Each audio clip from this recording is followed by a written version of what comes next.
Activity diagrams. Activity diagrams are used to describe dynamic aspects of a system.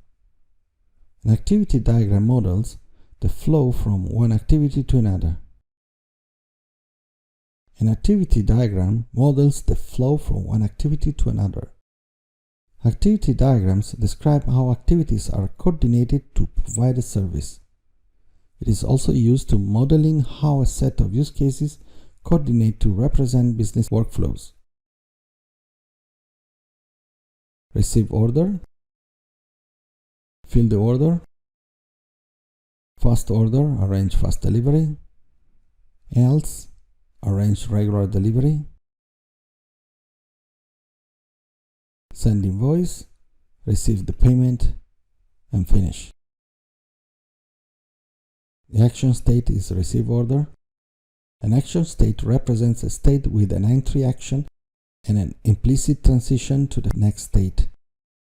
It can have a guard condition that restricts this transition. Activity edge. It is the transition between action states. It is represented as a straight line ending with an arrow that points to the next state. Object flow. It is a special type of activity edge. An object flow allows you to select data according to specific criteria before it adds into a given state. Merge node. Bring back together different decision paths that were created using a decision node. Decision node. Represent a test condition to ensure that the control flow or object flow only goes down one path. Fork node. Split behavior into a set of parallel or concurrent flows of activities or actions. Join node. Bring back together a set of parallel or concurrent flows of activities or actions.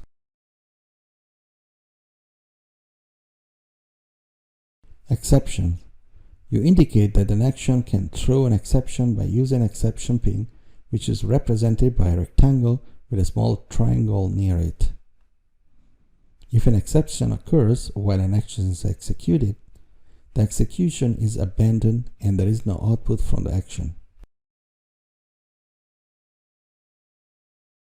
Exception handler.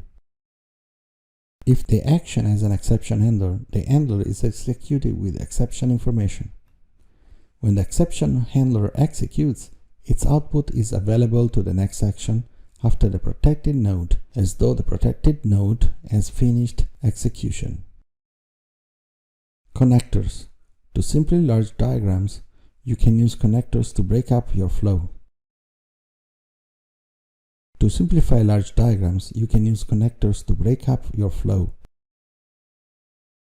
Partitions. A way to group activities performed by the same actor on an activity diagram or to group activities in a single thread.